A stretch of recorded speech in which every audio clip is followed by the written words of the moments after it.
Nobody trusts anybody now. We're all very tired.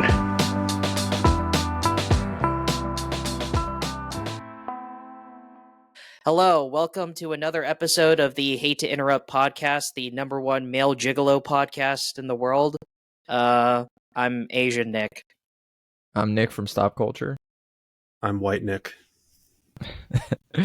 And this week we spent a lot of time watching all of the Terrifier movies. I mean, because the new one, the third one came out this past weekend, and Tim just informed us that it made more money than Joker 2 in its opening weekend. Is that's true? I mean, that is true. When I say that, I mean that like it hit number one at the box office. So like Jonkler 2 overtook fully, Joker. Yeah, like so Jonkler 2 even dumpier was like knocked out of the number one spot. Not that it was making much money anyway, but Terrifier 3 took it for the number one spot, which like regardless of how you feel about the film, I think deserves a lot of praise, you know, because like Terrifier 3 is like an independently made movie. It's a very low budget, like high octane horror film that made by a guy who at the end of the day made what he wanted to make, you know. It's not like some like corporate sellout shill like piece of shit or whatever. Like the guy wanted to make this and he got the end result is a movie that for better or worse is his vision and he's getting financially rewarded for that, and I think that deserves a lot of praise. Yeah. And I kind of suggested this because I like them to an extent, which I'll talk about in a bit. But I had a feeling they probably wouldn't be the biggest fans of it. But I mean, it is about to be spooky season, so spooky episode. Yeah, might as well get into it. I've kind of been like vaguely aware of the Terrifier franchise. I've seen I think, you know, Art the Clown it's kind of like an icon. It become an iconic horror character, I think. Even though I hadn't seen it, I was obviously like aware of who he is because I'm a fan of horror. But yeah, it was really cool actually to, even though spoiler, I didn't really love these movies. I thought it was cool to see the increase in basically every aspect of filmmaking. He kind of improved on each installment of this franchise, which is it's a cool thing to be able to watch that in real time. Like a filmmaker, as he gets more steady-handed and more funding, is able to realize his vision more effectively through each film, which to me, that's a pretty cool thing to watch. I feel like he realized it in 2, and then 3 was him just kind of pushing the button as far as he possibly can. You know, trying to outdo himself. I feel like 2 was basically like his vision all along, somewhat. I felt like the deaths and gore in 3 were a bit tamer and lamer than I was expecting compared to like the second one. Not that like it didn't have any gross like like impressively made like gore. There were like plenty of shit like that in the second one. Bro, it's fucking Dick doing a fucking 360, again, fucking around in circle. He's again by the second one had like plenty of things that were just as violent as that. So by the time I got to the third one, I was just like, okay, cool. I guess this is just kind of more of the same shit, you know. Like it's decently well put off, I guess, but like. Honestly, I feel like he didn't know how to outdo himself, so he's like, what do I do? Let's kill kids. Chainsaw in asshole in shower. Yeah, that's the way to go. I honestly feel like the killing the kids thing was like if anybody was on the fence about Terrifier and they see that, they're probably like, I don't want to watch these anymore. Well you say they kill kids. Okay, sorry, go ahead. No, I was just going to say there's a story that I was reading about there was kind of some controversy behind the marketing of this movie, because apparently the marketing team sort of tricked like a theater full of people or a couple of theaters full of people that they were going to be watching like some kind of like normal movie that's not fucking absolutely demented and disgusting like the Terrifier series, and people like, you know, obviously they just wanted a headline that was like, oh, people vomited and walked out, or you know how horror stuff that, you know, that stuff sells the movies. Well, somebody hit me up on Instagram and they were like, because I posted something about going to see it, and they were like, did people leave your theater whenever you went? And I was like, no. Did people leave yours? And they're like, well, my friends all went and they said there was like families just leaving in droves. I'm like, Yeah, they're fucking families walking into fucking the Terrifier Yeah. movie. This Like, is the why are you third walking one. to Terrifier 3? This is the third one. If you don't know what you're in for at this point, that's really on you. That's your fucking fault. Yeah, but I mean, I could kind of understand that. I mean, just imagine you're a parent and you're like, oh, my kid's like kind of into horror movies. Like, you know, maybe he's like 13 or something. Like, I would not go take a 13-year-old to go see this, but I might go take a 13-year-old to see like a Conjuring movie, you know, or something like that, or even like another lightly like R-rated thing, you know. I mean, so I could totally understand why people walked out in the middle of it. See, You know? it's funny you mention that because like these movies would have been perfect if I was like a prepubescent like teenager who like didn't fucking know any better and only liked like Well, you say the know most any gory, better. What is that? What do you violent, mean by like, that?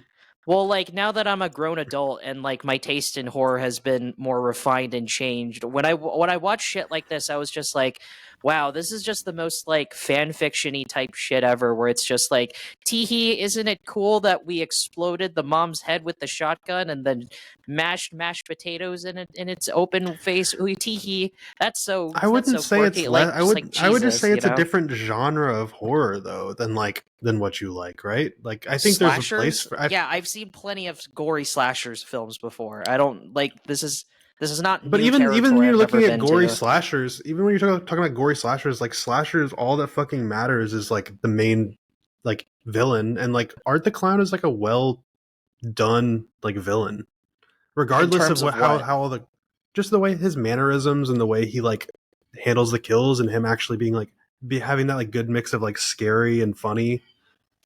I mean, I kind of look at Art the Clown in the same way that I look at something like say like Jason from the Friday the 13th movies. Like, yeah, he's like cool to look at, and yes, the kills are cool. I'm not gonna deny that. The kills are very cool, but like at a certain point I kind of need more than that. Like if this is all you're offering me, because everything else about these movies fucking suck. They suck fucking dick.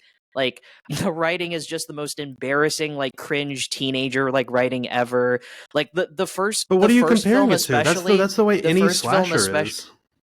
I mean, some slashers are incredibly well written. Like the first Nightmare on the first Nightmare on The Elm Street, I dialogue would in argue, Nightmare is on Elm pretty Street, well written.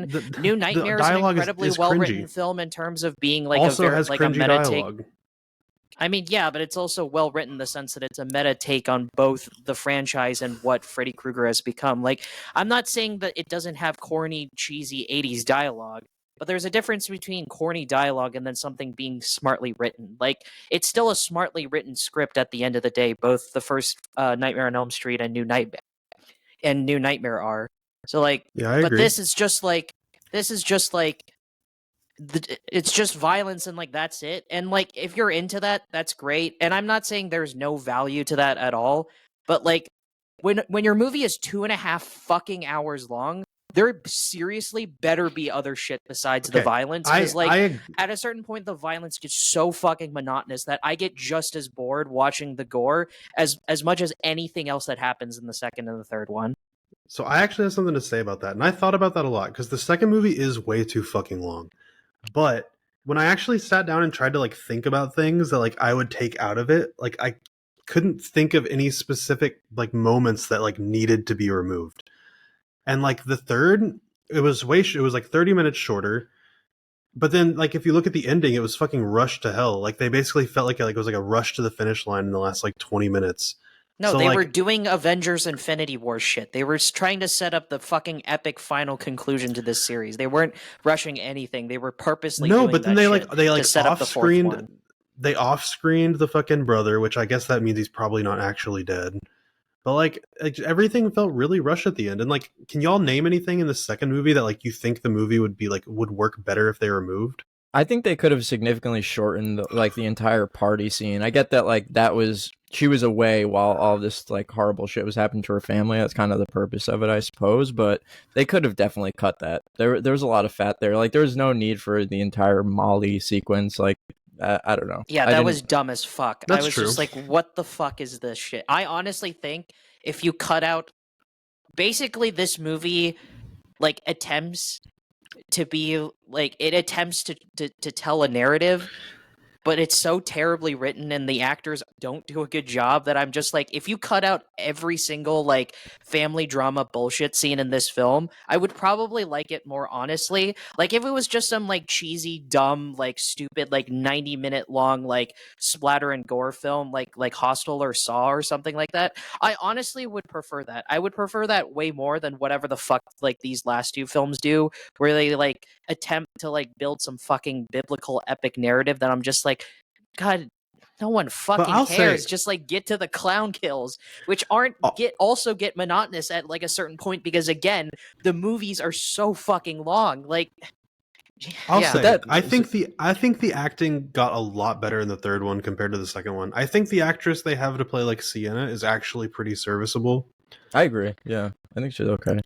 Sure, if you fine. Yeah, but okay. Tim, I feel like if you wanted a movie like that, why did you like the second one more than the first one? Because the thing you said, I would have preferred it to be just like a 90-minute Splatterfest, but that's kind of basically what the first one is. There's not really a story in that one. I think it's a really tough thing to talk about because like the first one I guess is sort of that, but the problem is almost every single technical aspect of the film is just so dog shit that like I can't even enjoy it from that angle. I can't even enjoy it as like this is some dumb like gory like splash fest for 90 minutes type thing. I couldn't even enjoy it in that sense because everything about it is fucking I will awful. say the first one, And then the the first second- one felt like a Tubi movie almost. It's like some shit that like like my high school friends and I would make together, like out in the woods. Like it's just like it screams like student film. And the second one, it still has the same like terrible problems when it comes to like narrative and structure. But I can admit that like a lot of the violence is definitely improved, not just in terms of like the way like the practical like effects are put on screen, but also just like how they're shot and edited. I think it's a massive improvement from the first one. Like I can still remember that scene where Art the Clown like gets a Tommy gun and then blasts the shit out of everyone in like The the clown fucking cafe scene is fucking sick. thing, whatever. I can admit that was a pretty good scene. I'll give them that. That was good. So yeah, it's I none of these give me anything what I want is what I'm saying. They all fucking stink. You know, it's one thing that I thought was so weird about the second movie. It's like, and you know, it's sort of brought into the third one. The sword that her father has is kind of like the most important artifact in this entire series. Yet it like you couldn't have splurged a little bit to get like a cool fucking looking sword. Thing looks It's like just a this little dwarf sword. it looks like a fucking letter opener. It's like what even is that? It looks like something that I would get from like fucking like a gift shop at like Universal or something, you know? Yeah, Party City. Yeah, I agree. I think it's silly, but I think I think it's funny though. Like, I don't know. I think you can't take these movies too seriously. Because I mean, even they sure try. I don't think so. No, they don't though. I don't think they try. Like how are they trying? Like the whole entire like Santa Claus scene in the third movie is like proof that they're not even trying to fucking take this shit seriously. I mean, you say that, but they still expect me to give a shit about, like, Sienna as a character. They still expect me to give a shit about, like, her traumatized past and how she's barely, like, recovering as, like, a victim of Art the Clown and, like, all that shit. Like, But that's just part of having a story. There are parts that are tongue-in-cheek that are trying to be, like, teehee, isn't it funny? Because Art the Clown dressed up as Santa, isn't that cool? But then there are other parts where like they genuinely expect you to give a shit, and I'm like, but I don't. Like, why does this matter? You know, I feel like let me ask you this. Like, so in the first movie, there's basically, I guess, you know, you follow the one brunette girl and then her sister, and they're both pretty much like non-protagonists. And then in the second and third, you follow Sienna. I personally feel like having an attachment to a character that's, you know, actually characterized like Sienna it makes you care a little bit more about what Art's doing because you have kind of more of an attachment to the characters, you know. So I felt like that was sort of the biggest thing that was an improvement in the second and third one was Sienna, you know. Again, like if they're going to do that, again, they better get me to care about the main character. Like, I'm not saying you can't do that. Plenty of, like, successful horror franchises have done this shit all the time, you know, like Nightmare on Elm Street, like I mentioned before. John Carpenter's Halloween also does a good job of that, because I actually really like what the fuck's her face? Laurie Strode, that was it. From I would the say first two Sienna Halloweens, has you know, better it's like, characterization than Laurie Strode, whatever the fuck. in what way? Because in the 80s, most of the characters were just came down to like their like classification and not like any kind of actual personality. They were just a type of character. They didn't actually have personality. I mean, I don't know. I don't really know. I don't think that's correct. That's not true for Halloween. I I would don't know say what that's you're talking true in about. Halloween. I didn't feel anything for fucking Laurie Strode whenever I watched the first Halloween movie. I liked Halloween, but The only thing that really separates Laurie Strode from any of the other teens in that movie is that she's like a little bit more. It also helps that that Jamie Lee Curtis can actually act for shit. So, you know, like, even if you don't necessarily think like Laurie Strode is like a complex, multi-layered character, which I'm not saying she is, at least Jamie Lee Curtis like gives a good enough performance where I can still sympathize with her and like find her performances believable. Like, I still think about the scene in the original Halloween where Laurie Strode is hiding in the closet and she's like struggling as like Michael Myers tries to reach for her in the closet. I still remember that scene, and it's pretty. It's still visually striking. It still terrifies me sometimes.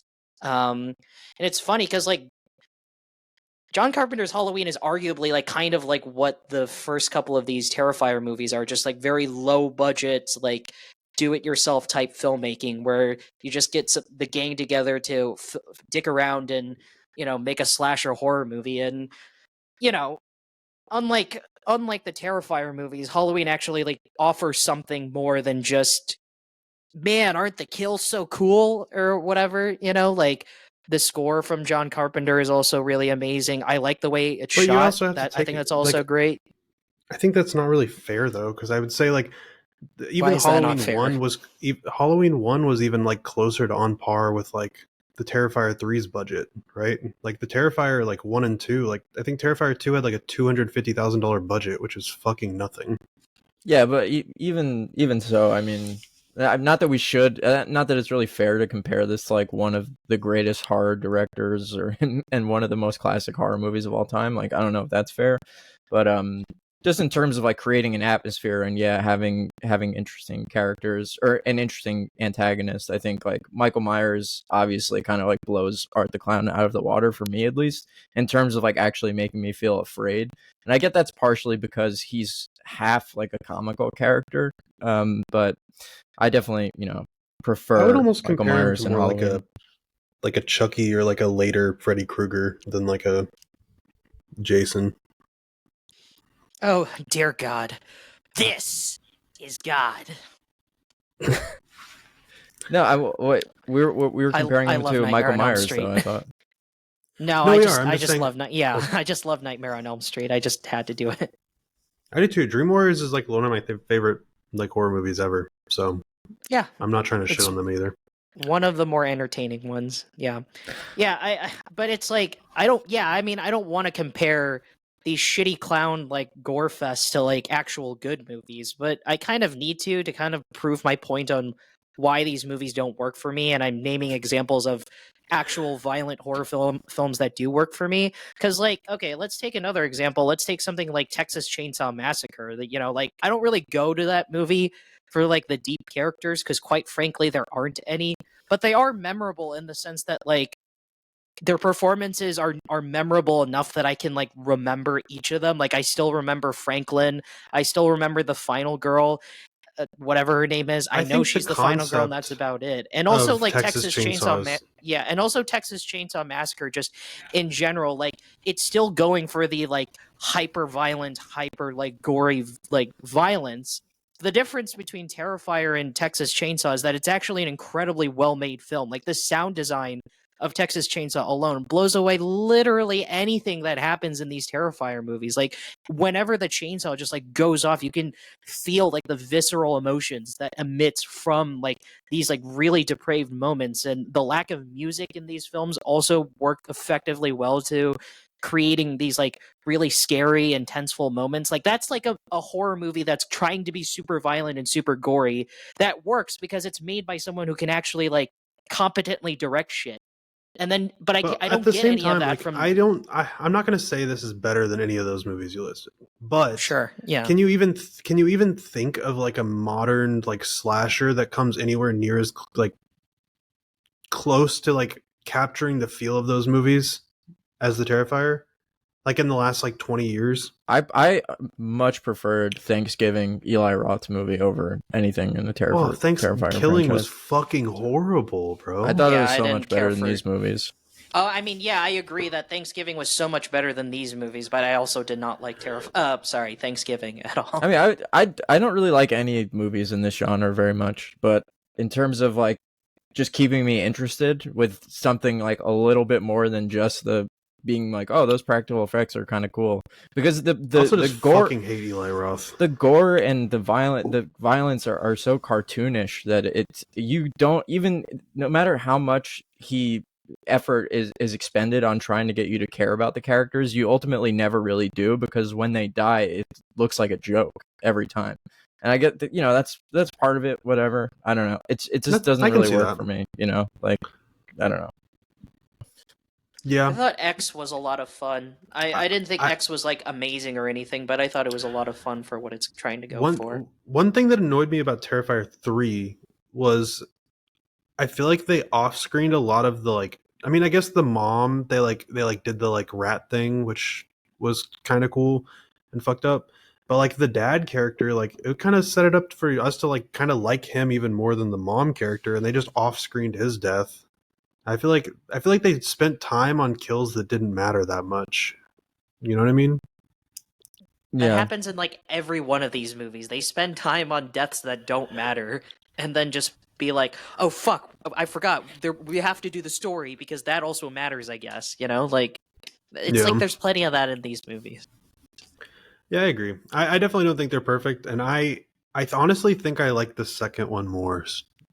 The more I think about it, I thought I liked the third one more when I walked out of theaters, but I mean, I'm really curious to see where this goes from here, because it seems like it's having a pretty big moment right now, especially like on social media and doing really well at the box office.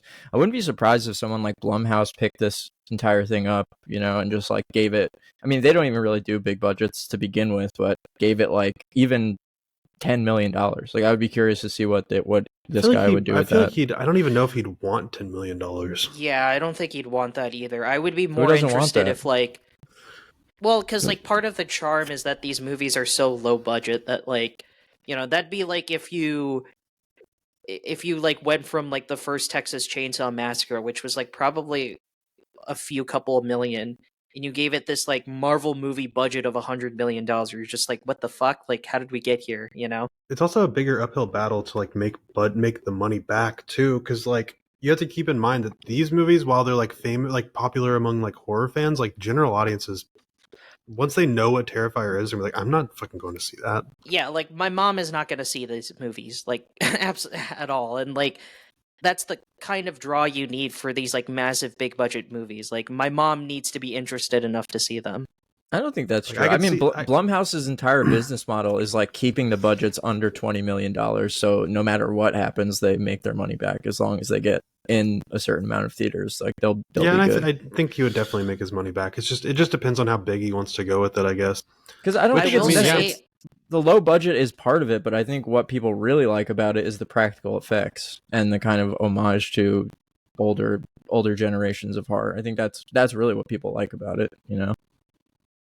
I will say, instead of, I don't think I would prefer these Terrifier movies to get like these like massive, I mean like massive in Blumhouse standards, like budgets, but I would be interested if like Blumhouse gave him like a relatively like decently sized budget of like, let's say like 10-12 million or something like that to make whatever next like violent gore fest that he wants to make next. I could get behind that. I would be interested enough to see like what he does that isn't just killer clown kills people for like 2 hours. I would be interested to see like what his like newish project would be that isn't just Terrifier shit.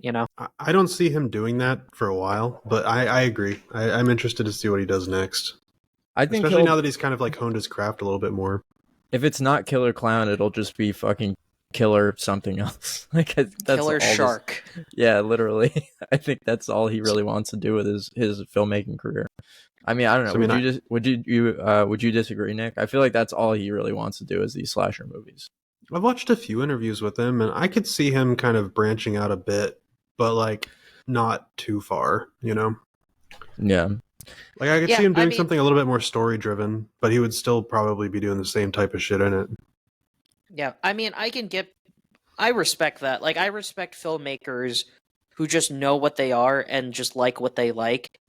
And I mean, as long as they exceed at that, then, then who the fuck is going to argue with them? It's why, like, I have a lot of massive respect for someone, say, like Michael Bay, more than I like his actual movies. Say what you will about Michael Bay, but the guy knows what he likes, and the guy really goes hard on what he likes seeing in his films and how he likes approaching action.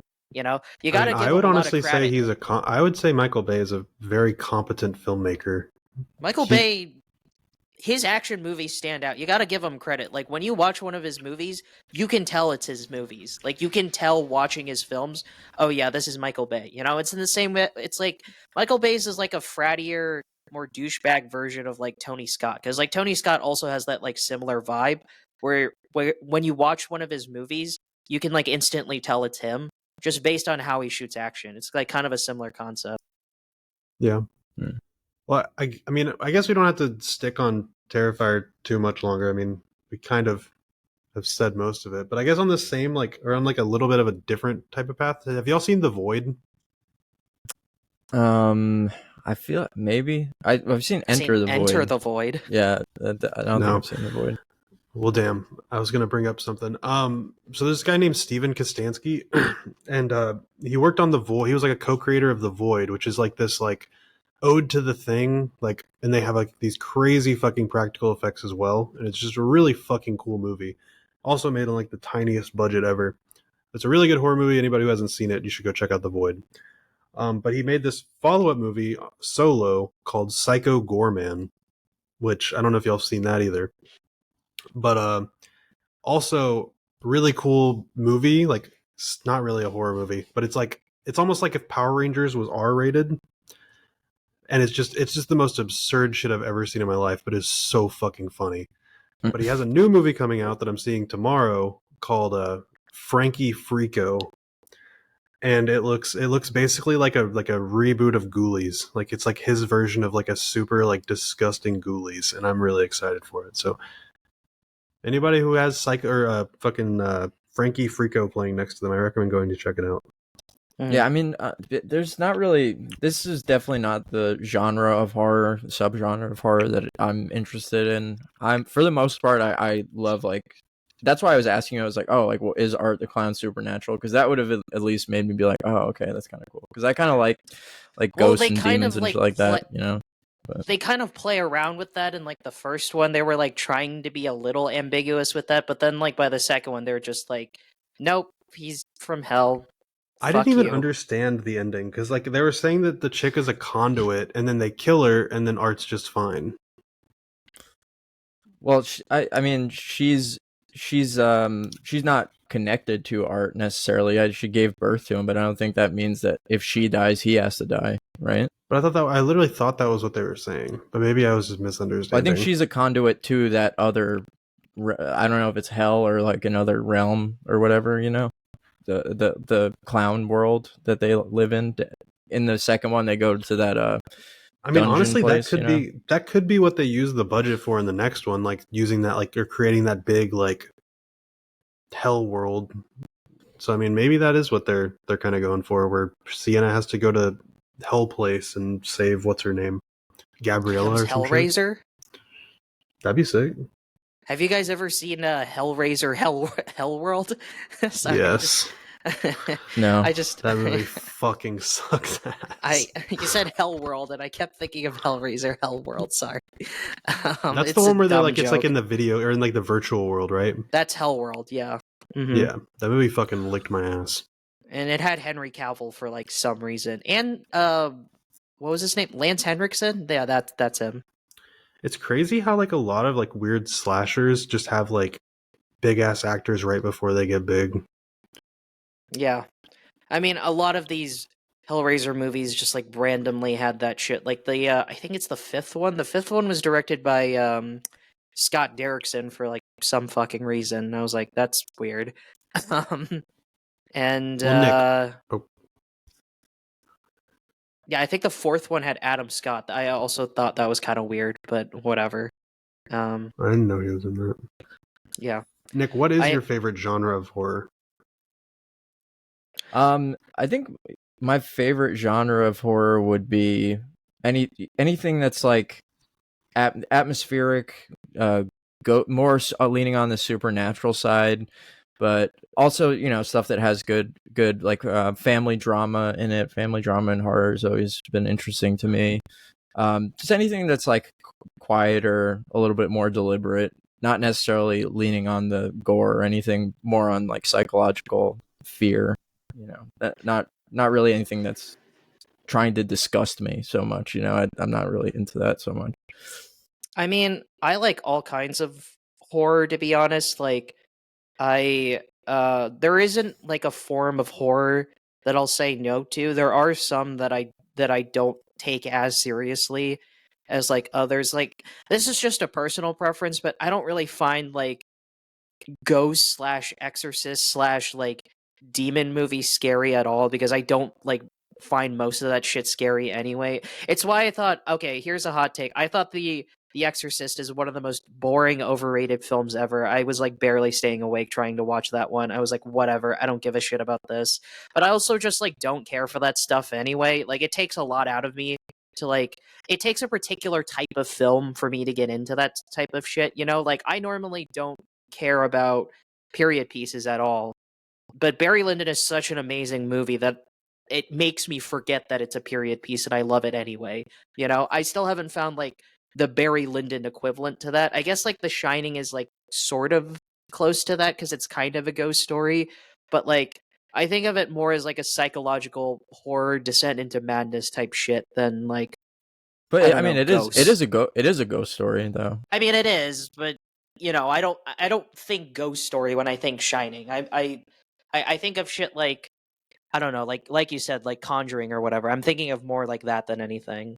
But to answer your question, I guess like my top favorite horror subgenres, it would either be like psychological, like horror, like surrealist nightmares type shit, or body horror. I also really, really love body horror. Like I think I've mentioned The Substance like a couple times throughout the podcast. It's like my favorite film of the year so far. It's an amazing film.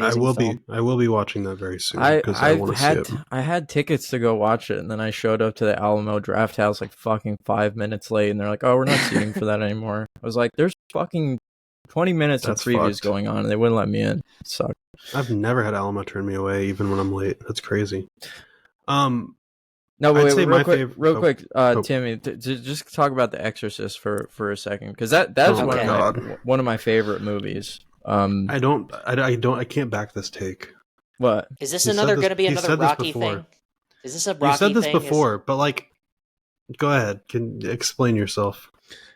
Well, I mean, yeah. I'll just explain why I think it's so great, because even if you don't necessarily believe in that stuff, which I don't think most people do, it's really just, I think the way the film takes you through each step of this mother like trying to figure out what's wrong with her daughter, and like when through the process of elimination, like everything, they do brain scans, they can't figure it out. The psychiatrists are like, go to a priest, like like, when the fuck would that ever happen? She's just like so out of her mind by the end of it that it's, regardless of your belief in this stuff or if it even scares you, like I feel like the mom's I think her name's Ellen Burstyn, I think her performance is so effective in that movie. I would say, I should preface that like I didn't think The Exorcist is overrated because I don't believe in ghosts or whatever. Like, that's not the main point I was trying to get across. I was just trying to say it's really fucking boring. And, like, I didn't find a lot of the performances that believable. I didn't care about any of the characters whatsoever. Like, the first, like, half was so boring that, like, I literally forgot it was a horror movie for a while. I was like, when the spooky shit starts happening in the second half, I was like, oh, yeah, this is a horror film. I, like, forgot, But that's part of what makes it effective. I don't even consider, like, I don't even consider The Exorcist good because it's a good horror movie. It's just like a good drama in general. Like even if you take all the spooky elements out of it, it's just a good movie overall. Well, that's what The Shining is. The Shining is an incredibly like But great nobody's saying we dramatic don't like The narrative, Shining. but it also no. I'm giving you an example of like a version of that I like, and The Shining is like an example of that.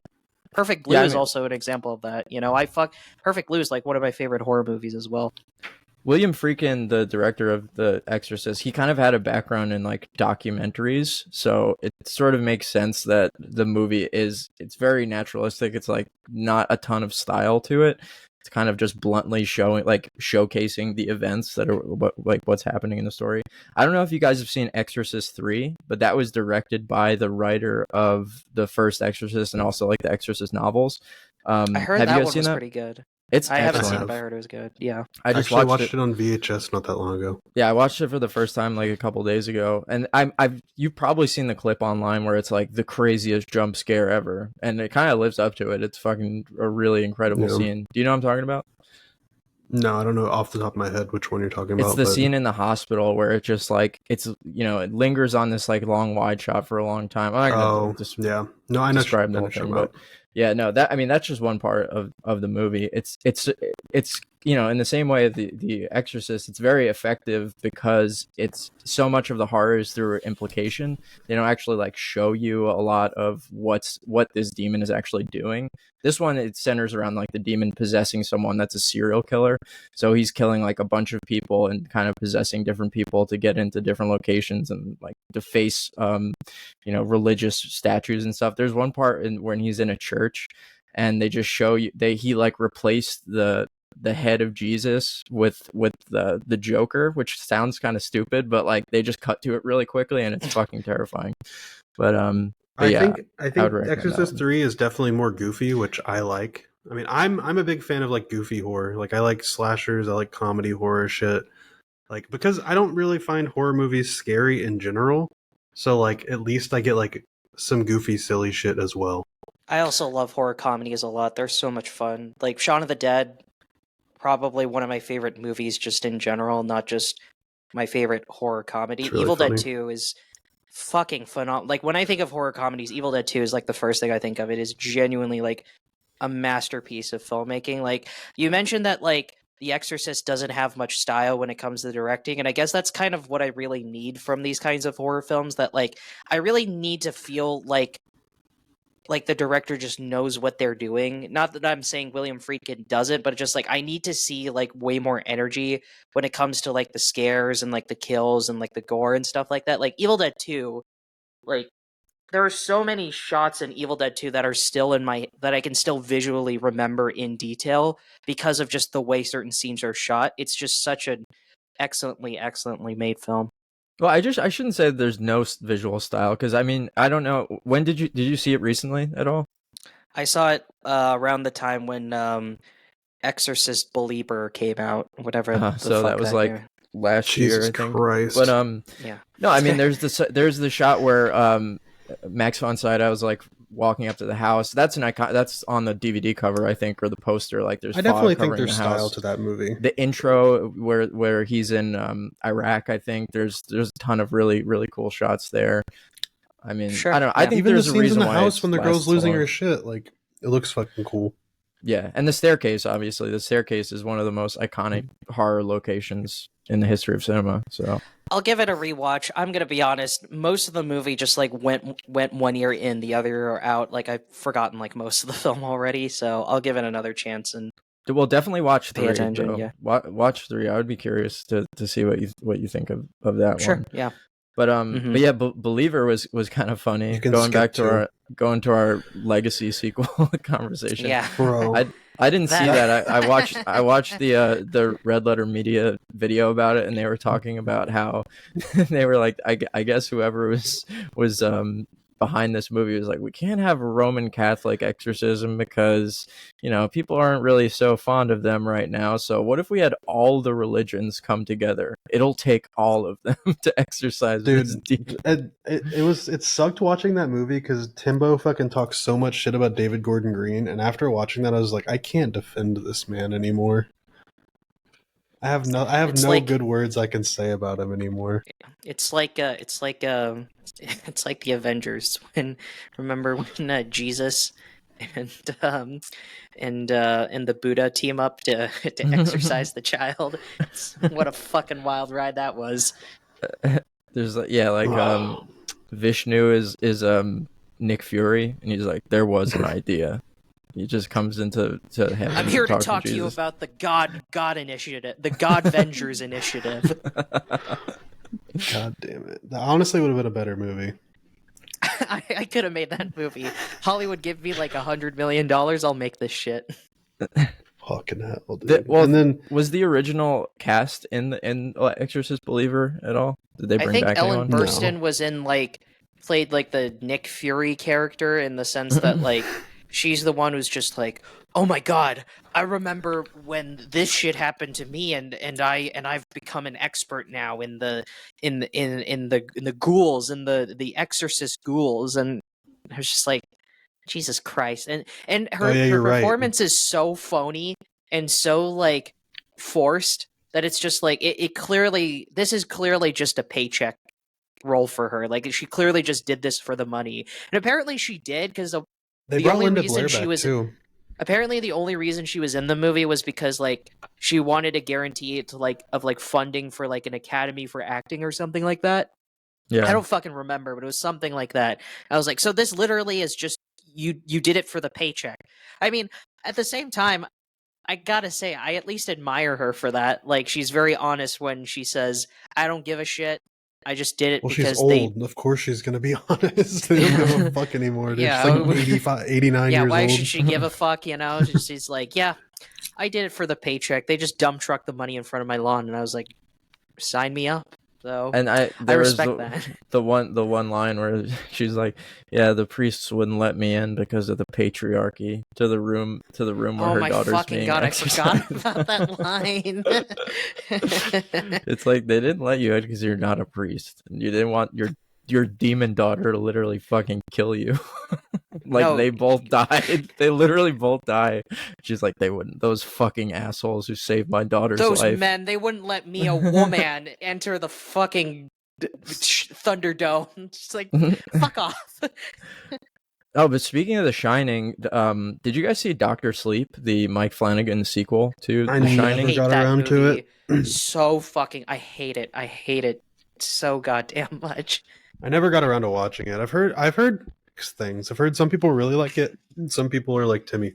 I mean, it's it's obviously doomed to fail in certain ways because it's fucking a sequel to, I mean, my favorite movie of all time, and I think one of the best movies of all time, The Shining. But I don't know. I think there are certain things that are admirable about it. I always love Ewan McGregor. I think he was great in the movie. I didn't really love how it felt like a lot of Stephen King stories in that, that way where it's like, oh, there's the villain is just kind of one dimensional and not really super interesting. Like I didn't really feel like the comparing the demons or the ghosts at Overlook Hotel I mean, to the Kubrick definitely like improved the fucking the source material. It's not even like it's barely the same story. Like the only thing the two have in common is that there is a character named Jack.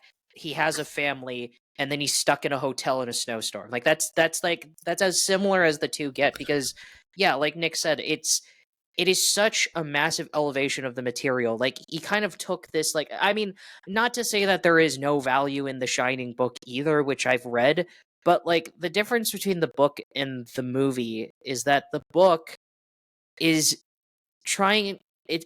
I don't even know how best to describe it. It's like the book is trying to be more in your face in terms of like, no. He loves his family. It's just alcoholism is just way too strong. Isn't it scary? Alcoholism turns him into a scary ghoul. But like and The ghosts. Shining is and ghosts, and like The Shining is like not only much more ambiguous than that, it's also much more terrifying because what's scary isn't when you see the creepy ghouls. It's like it's the implied like horror, the implied violence that comes from it. Honestly, just people talking. Like, it's an incredibly frightening film. It's one of the few films that I still get scared while watching it, you know? So, and I think that's like one of the most frustrating things about Doctor Sleep, because like, okay, I'm gonna be honest, I was going to be biased with this film anyway because Kubrick is my favorite director. Like 6 or 7 of his movies I consider some of my favorite films of all time, so I was obviously going to be biased in this. But I think my main frustration is just that the film just couldn't fucking decide what it wanted to be, because I know Mike Flanagan said that he wanted to honor both the original Stephen King books and the movie, but it Mhm. didn't do either well at all. Like, because like the first like 2/3 was just like shitty Stephen King shit, you know, where it's just like doing all like the standard Stephen King bullshit that just happens in Stephen King stories. Like when they get to the scene where Ewan McGregor and the Emperor bad guy from the Last Airbender live action movie like are shooting their guns at like the fucking steam vampires in the forest, I was just like, is this a horror movie? Like, is this still The Shine? Like, what the fuck is this shit? Like, what is going on? You know, but like, okay, whatever. Like, if this is the story of Doctor Sleep, which I haven't read, fine, whatever. I can live with that. But then, like, the last, like, half hour is just filled with all these dumb fucking member berries where it's like, remember this? Like, remember when Jack went to the bar and there was a bartender who said, it sure is empty tonight. Would you like a bottle? Remember when Ewan McGregor put his face in the hole where Jack Nicholson bashed it out with the axe? Remember in that scene in The Shining where fucking Shelley Duvall walks backwards while holding a fucking weapon while the main bad guy walks the stairs up to also assault the fucking main character while they're walking said stairs? Remember that shit? Well, we're gonna do that exact same shit again, because go fuck yourself. And then it just fucking ends with this dumb fucking bullshit of the ghosts just sticking their disgusting little fucking fingers into her dumb fucking face, and she just screams for 10 fucking minutes and then explodes and then just do the same shit again to fucking Ewan McGregor. Jesus Christ. Wow, that's the maddest you've ever been, I think. I haven't I've seen the ne- movie, so I've never heard you get that mad about anything. I love The Shining. So, Wait, what do you mean? yeah, They were they're- sticking their fingers in the what? What was that part? I don't remember that. Remember the scene where like the after what's her face? Rebecca Ferguson, yeah, when was sucking Ewan McGregor's air coom from her mouth, and then Ewan McGregor was like, there it's not it I fucking forgot what he said. He was like, it's a buffet and they're starving, and then the fucking door opens and it's filled with like Mr. Grady and the twins, the Olsen twins, Oh, and then yeah. the old lady in the bathtub, and they're like ganging up on her, and she's like, no, and then they're sticking their dirty fingers into her skin and then like sucking the air coom from her face or whatever before she turns into dust. It sounds really fucking stupid. It's even stupider than I'm describing it, is what I'm saying. Yeah, no, I know what you're talking about Interesting. now. Yeah. No, I think I mean, The Shining in general it's an interesting case study in adaptation, since the original author hated the adaptation so much he fucking made his own that totally failed. It's Yeah, just kind which of I heard proof sucks. yeah, I mean, well, I haven't seen it, but it just, based on I shouldn't talk shit about it since I haven't seen it, but based I on personally hate fucking Stephen King's writing. Every time I read one of his books, it pisses me off. And I've read a lot of his books. I've read I read The Stand, and then I watched the adaptation, the ABC adaptation, which that was a pretty shitty show, despite the fact that they had Alexander Skarsgård as the main Randall Flagg bad guy. It I didn't- just sucks that he like yeah. Mm-hmm. I didn't realize all that of his a books have lot the of same. well, a lot of his books are interconnected. There's like the Stephen King cinematic universe of bad, scary people. Yeah, he throws dairy into all of his fucking books, and I was gonna say, doesn't his like Dark Tower series like aren't those like the connecting threads between all his books or something like that? I haven't read them, but that's they what I've definitely heard. tie into all of the other books. But he also just like his what's the fucking 116324, whatever the fuck. When James about Franco the goes back JFK. in time to stop Oh, JFK killing, yeah. So Yeah, like that one, like he like throws in dairy and he like references it a bunch, and he does that a lot in his books. man, I remember when I was in I think it was junior high. It was like 7th or 8th grade, and I remember I was trying to read it, and I read through it. I was like, I don't know what cocaine is like, but this definitely seems like something that was written by a guy who did way too much cocaine. I read that book in 9th grade, and as soon as I was reading the fucking like gangbang scene, I was just like, dude, what the fuck?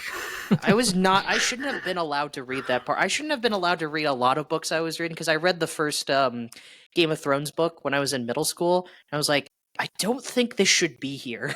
Like, I don't think I should be reading this. What, it was Sorry, in I your saw the Ice library? and Fire series. No. It was in Yeah, it your was in my library at library. school? Yeah. Because it's not like they fucking read them. Yeah, but that Tim's right. That definitely shouldn't be in like a middle school library. It's a very adult book. Yeah, no gays allowed in books when it comes to school libraries, but incest for the Wincest, that is totally okay. Go for it. There's also gays as well as the incest. Shh, they don't need to know that. Was that literally That's a rule in your library? They wouldn't have queer stories or whatever?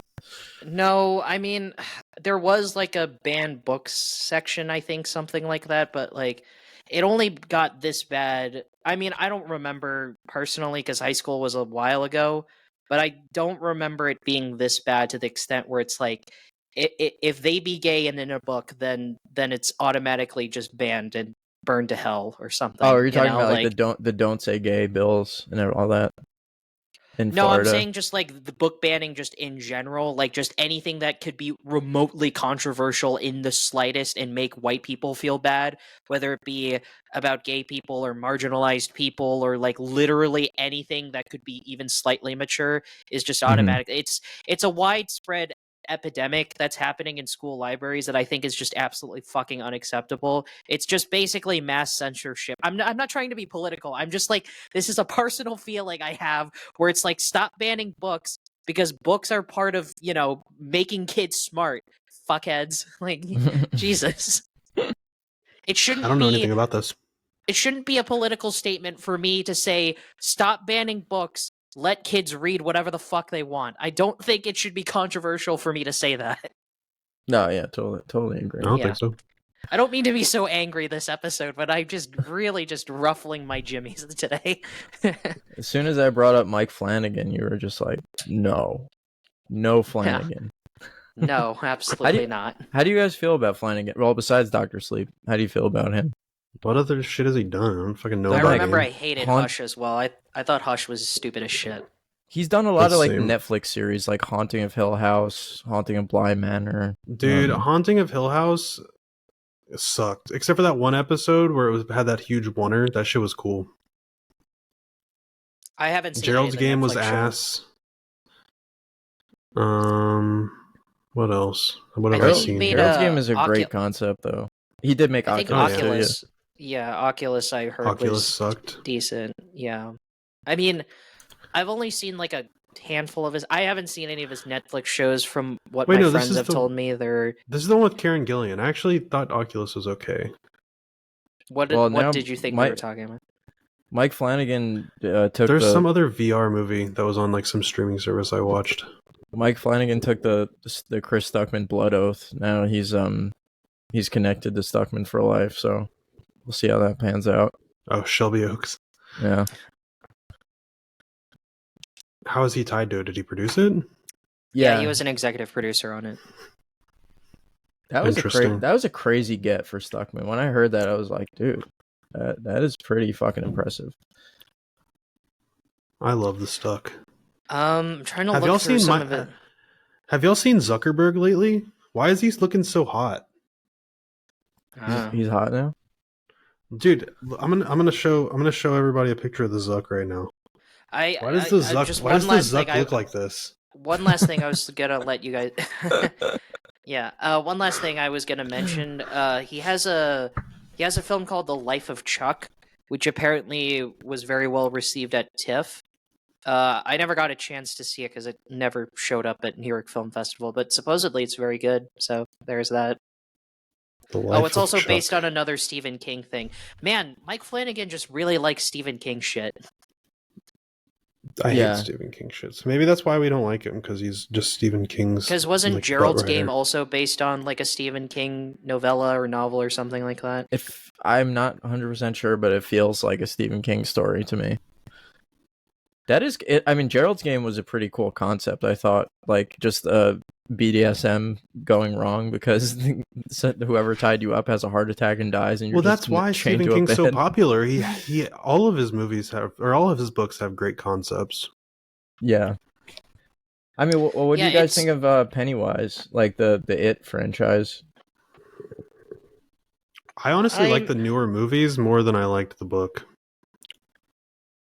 I think Bill Skarsgård gives a great performance as Pennywise the Clown, but you know, I wouldn't say they're like anything exceptional.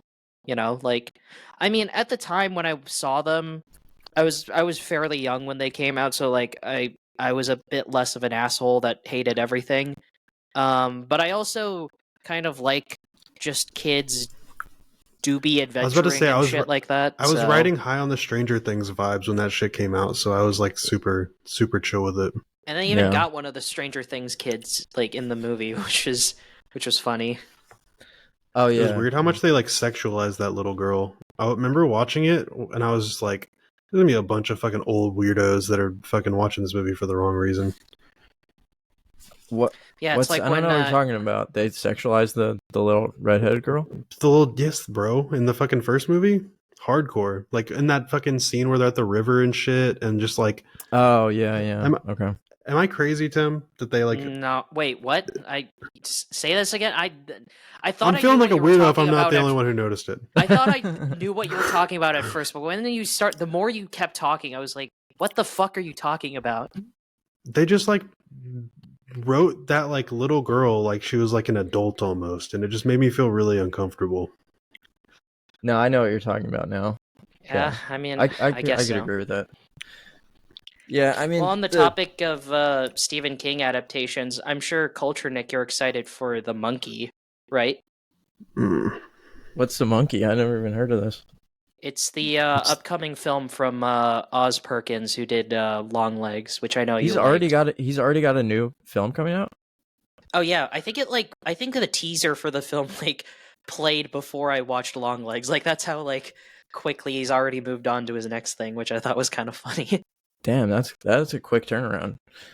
Mm-hmm. Maybe he's had long legs in the barrel for a while or something, but yeah, I really love I think everything that Oz Perkins has done so far, like Blackcoat's Daughter. Really? What was the other one he did? Blackcoat's He Daughter. did I Am the Pretty Thing That Lives in the House and Gretel and Hansel. Oh, okay. Gretel and Hansel I making wasn't as another- crazy about, but I They're like making that in the another prison. Megan movie. Oh, definitely. That movie did super well. It was like a I didn't mind it, I guess, viral TikTok craze. But just because of the dance. yeah, I Am the Pretty Thing That Lives in the House. That was pretty good. I saw it a long time ago now. I can't really say either way. I remember liking it, but yeah, I mean, why didn't you guys like Long Legs? I never watched it. I'm sure I'll like it when I watch it. So I was thinking about maybe watching I Am the Pretty Thing That Lives in the House and Gretel and Hansel, but honestly, after Blackcoat's Daughter and Long Legs, I was like, fucking Christ, these are so boring. Like, I don't want to sit through another one of this again. So for all I know, those movies are masterpieces and I'm just missing out or whatever. But yeah, I don't, I think both Blackcoat's Daughter, wait, sorry, is that right? Blackcoat's Daughter? Yeah, Blackcoat's Daughter and Long Legs are just some of the most underwhelming, just like boring ass shit ever. That just like they're both movies that are just like filled with just so many just like Family Guy moments, where in the sense that it's just like it insists You and these it- Family Guy moments. I mean, like it's filled with it insists upon itself, Lois. Like that's what I keep thinking of when I watch those movies. They're filled with so many it insists upon itself, Lois moments where it's like, gosh, isn't how scary this is, or isn't this scary? Like it's constantly bombarding me, telling me how scary it is. Like a lot of it isn't really that scary. At times it honestly got super comical. Like literally any scene with Nicolas Cage, I was struggling to hold in my laughter because I thought it was the most like unintentionally like funny cringe shit ever. I was just like, man, this is what they were saving up. Like this is the Nicolas Cage performance that Oz Perkins was really like fucking hyping up or whatever. I was like, Jesus Christ, like it felt more in line with something like Face Off than like anything remotely scary, if I'm being honest.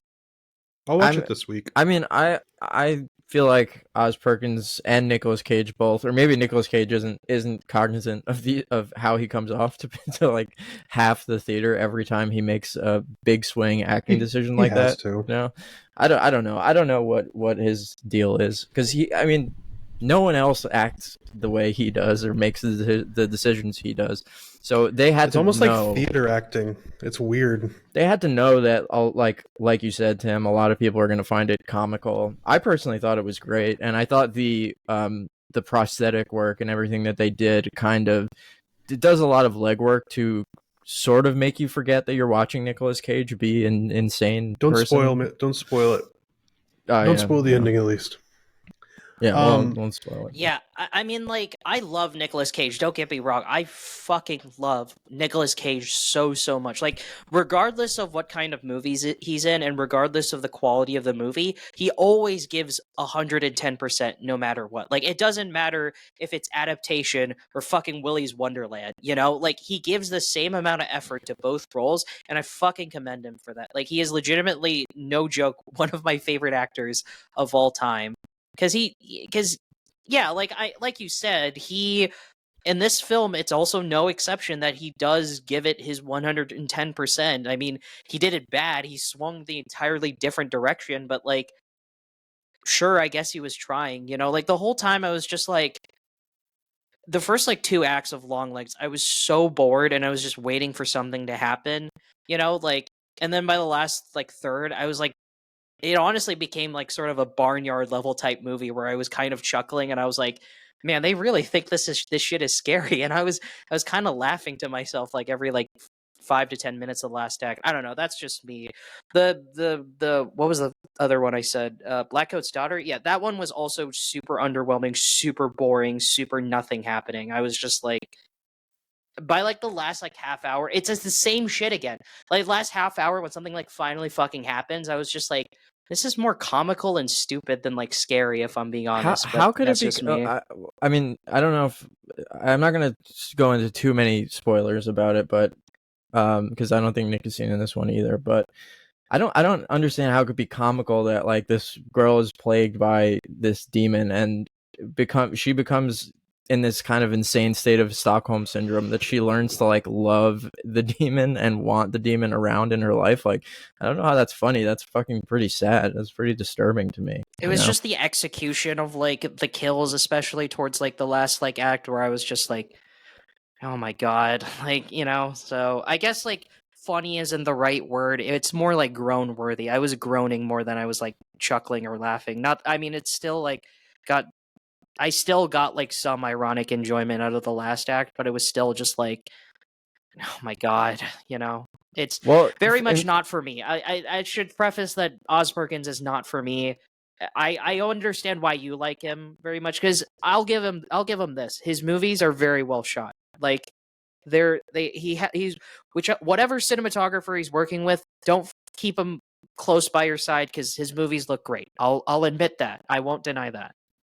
Yeah, that's definitely true. But in terms of Longlegs and the Nicolas Cage performance being kind of comical, I think that's sort of baked into the concept because I was reading this interview with Oz Perkins. He was talking about how he's kind of become sick of this genre. I guess, you know, David Fincher is kind of a big perpetrator of this in certain ways where they kind of romanticize the serial killer and turn them into these like brilliant geniuses, you know what I'm talking about.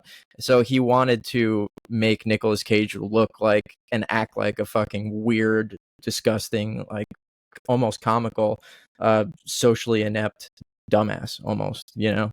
He didn't want to romanticize the serial killer at all. So I get what you're saying about like the romanticization, Jesus, of the serial killer, but I don't I don't blame David Fincher for that. If anything, he does what Oz Perkins thinks he's doing in Longlegs. You know, like he doesn't glamorize the Zodiac killer in Zodiac. Like he makes him very frightening. Like even if we never see him, we see how frightening he is just through his presence alone. You know, I think you're more talking about like I'd say more was that- 7 he does. No, but Not really. they're always geniuses. They're always like these next Yeah, level it's- fucking, you know, that's what I'm talking about. I mean, I guess, but like, yeah, they're smart, but like, there was never a point where we think he's like, it's not like what the fuck is that Jeffrey Dahmer Netflix show that came out, like Monster or whatever, you know, like, it's not like that where it's Yeah. like, oh yes, isn't Jeffrey Dahmer so hot? Like, there's never a moment like that in any of David Fincher's like serial killer movies, you know? So Yeah, it's not a romanticization. I guess it's this like intellectualizing them and making them to, you know, have this kind of, they have a leg up on everyone at all time. They're they're master manipulators, and I don't know. I guess he wanted to portray a serial killer that's probably more in line with how these people actually are. They're just like fucking total like social malcontents that can't figure out how to fit into society, you know. So Sure, I yeah. appreciated that. yeah, so Did I y'all, heard did y'all that, watch the last Saw? No. No. oh, I did, yeah.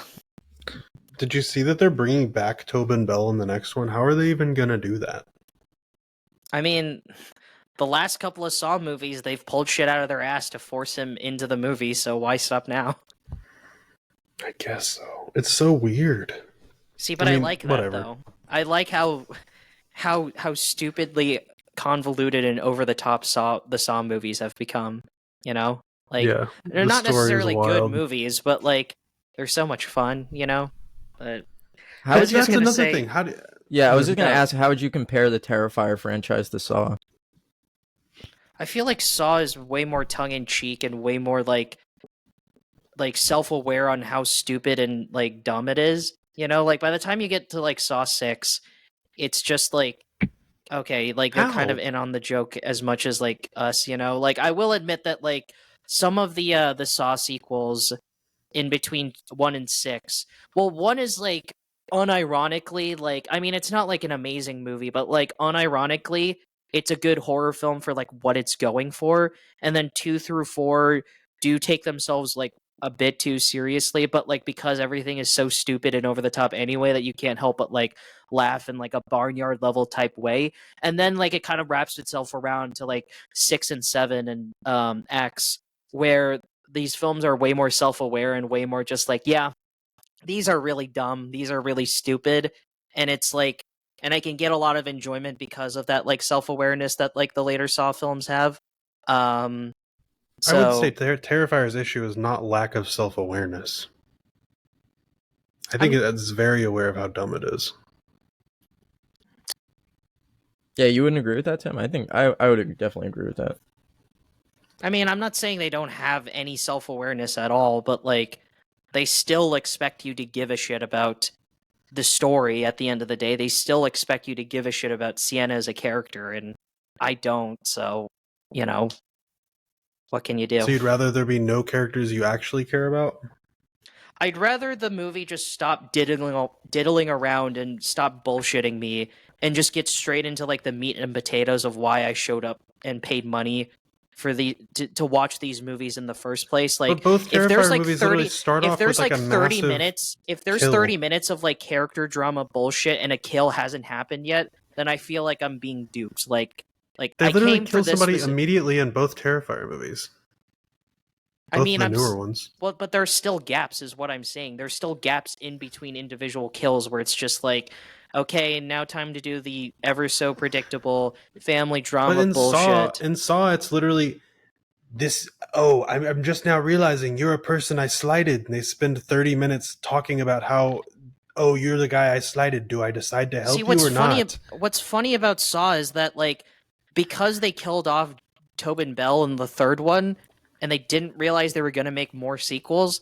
Like them trying to attempt to force him into the stories of the other ones, even though he's still dead, in of itself is really fucking funny and amusing to me. Whether or not they did that intentionally, like, doesn't matter. Like, its role overall within the film of like trying to make him this like mega god who can just fucking 4D chess every single person in the fucking world is just like really funny and amusing to me. You know, it's kind of like watching bad anime. You know, like seeing like the villainous character just like be so maniacally villainous and predict every single fucking step that the main character does or something like that, you know? Like the gun demon? Sure. Just kidding. No, I knew what you were going for and I just didn't care. So, I don't know. You guys want to call it here? Yeah, Sure, we have a lot I of guess. spooky episodes to go this season or this. Yeah, we'll get more into this horror month. next time. We already did a Chris Stuckman shout out, so that'll suffice. Next week, Nick is going to tell us scary stories and to the skeptics. Yeah. And we'll turn off all the lights and get real spooky in here. Yeah, wait, before we do that, I just want to ask you guys, like, how skeptical are you of ghosts? Do you think it's all supernatural things? Are we just meat and bones, no afterlife, no souls, no ghosts? Like, where do you stand on all this stuff, real quick? Well, I don't necessarily not believe that there's an afterlife, but there's a difference between that and then just like, ooh, I saw Casper in fucking Penhurst Asylum, you know? Like, there's a difference between... Those are two completely different things. Yeah, I'm kind of the same. I think people see what they want to see a lot of the time. And yeah, I don't necessarily believe that ghosts are roaming around everywhere, but I don't necessarily believe that there's no afterlife either.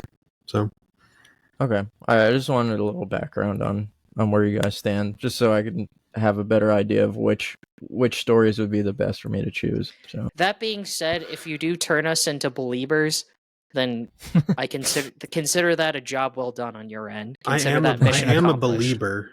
I'm actually a huge Justin Bieber fan, everybody. So, well, some of the things that I'm going to tell you guys, I mean, it's not all going to be ghost stories. It's going to be like research that I've compiled about certain like supernatural phenomena, whether it's ghosts, afterlife stuff, or aliens, stuff like that. It'll be just all weird supernatural shit. I feel like you'll at least find it interesting. I probably believe it. I think I believe in aliens. Yeah. I also don't believe in... I mean, I believe that it is possible that there is life outside of not just, you know, Earth, but outside of our own solar system. But, like, when I say that, I'm thinking of more, like, you know, bacteria or something, you know, like microscopic organisms that could, like, feasibly, like, survive in a different environment that's not Earth. There's a difference between believing in that and then believing in fucking little green men that stick their butt plugs in people's assholes. Like, there's a difference there. Those are two wildly different things. Yeah, but why? If intelligent life, the you know, environmental factors for intelligent life sprung up on Earth, we already know that there are literally like thousands of planets that are hospitable to life forms like humans and other things that live on Earth. We know they exist. We can't get to them, but we know they're there. So, like, why couldn't that have happened over there too? Well, you have to keep in mind that, like, biologically, our existence is a fucking miracle. You know, like, we've only been alive for, what, like 5,000 years? No, that's the Bible. We've been alive for... we've been alive for like... Okay, compared to, like, the existence of the universe as we know it, we've only existed for, like, a tiny, like, millisecond of a fraction of this entire universe's existence. You know, like, fucking dinosaurs have lived longer than we have, and we only exist because an asteroid just accidentally devastated the entire fucking, like, dinosaur, like, population as a whole, which led to the rise of mammals, which then led to the rise of different species, which then led to the evolution of what would essentially become a proto version of us. So, like, us existing, like, in of itself is just a miracle that it happened in the first place. And I'm not saying something like that couldn't happen in some other hospitable planet somewhere in the universe, but, like, are the chances of that happening anywhere else like really that high? Like, no, I don't think so. Like I'd who say they're knows? probably pretty high. They're high. I mean- It's higher that they have happened. The universe is like literally unfathomably large. Even what we can see of it, the known universe, we'd never even be able to explore even a fraction of it. I think the real question is like, how long ago did they develop, and could they have had the time to actually Well, get yeah, smarter but than Tim, us, that's why it's interesting that you bring up like the time we've been around, because like in the alien UFO community, the big thing to talk about is like we've been around for 200,000 years, of give or take, different evolutions of our species or whatever. But could you imagine a species of us that's been evolving and around for millions of years instead? Like, think about the technological advances. Think about the ways they could easily come to us and have technology that makes them effectively like gods to us, because their technological advancements have come so far in comparison to our own. I guess I'm just even kind thinking of about us in the last like 200 years, our like technological advancements have been fucking insane. Yeah. So like 100 years ago, we were still getting to places by horse. Like 200 years ago, people didn't know what a fucking factory was, and then like 300 years ago, people didn't know you could shoot fire out of their hands with like guns. Like again, like the amount of technological progress we've made as a species is also a miracle. So, yeah, that could feasibly happen to like some other alien species, maybe. But like, I guess I'm kind of like in the mindset where it's like, if there is an evolved species that is just as inquisitive and just as intelligent as us, but let's say they have like better technology that can like transport from one galaxy to the next and like arrive on Earth like in a heartbeat, just like that. I think we would have actually seen more feasible proof, or at least some legitimate attempt at contact, other than just like, oh my god, my cousin Jerry told me that one guy, that this other guy once said that like maybe there was some weird strange thing that happened in the planet and like in the night sky one time. Like see, I think is like there a needs to similar be this more... is like a similar thing. This is a similar thing to ghosts for me, where it's like people see what they want to see. Like, I don't necessarily think all ghosts or all alien sightings are real. I just think out there somewhere aliens exist. No, but Yeah. Tim, I mean, it's so much more than just like hearsay at this point. There was a literal congressional hearing about this where former intelligence officers, former naval pilots, there was a huge inquiry into this, and there was a lot of gridlock about it because there's been throughout our government, there's been a culture of cover up around this issue for whatever reason, and there's a lot of interesting conspiracy theories around why they're covering it up, but it's starting to leak out that we have possession apparently of aliens and their spacecraft. So again, it's like pics or it didn't happen. Like you can say that, like I can say that I have the amulet that Abraham Lincoln had one time in his life. Like I can say that shit, but if I don't show you proof that I do have Abraham Lincoln's amulet, then like that doesn't like, so what? Like I need to see I have like the actual world's physical largest proof collection that. of butt plugs. would you say and that there's no under way oath? I can verify under that oath of because would you say it under oath of perjury though? That's what these people did. They said they took an oath in front of Congress that they're giving the whole truth, nothing but the truth, blah blah blah. So help me God. And they said all of these things. So that to me, that it's not proof really tangible, but it's definitely more than we've ever had. So it's something to keep an eye on for me at least. they're also the military whose job is to work in shady like government secrecy. Like I'm just saying, like I'm taking But their these are word with like a whistleblowers, grain though. of salt. They're whistleblowers who want to Okay. try to change that culture though. All right. Anyway, we'll do more of this. We're gonna have to get to this next We'll week. do this. Yeah. Yeah, we'll do this next time. Yeah. So. Yeah. Great. Thank you, everyone. Sorry I got loud. If you're listening to this while driving in the car, I hope I didn't cause any car crashes. So, thanks. The butt plug thing was real, by the way, everybody. So All right. There we Bye. go. bye.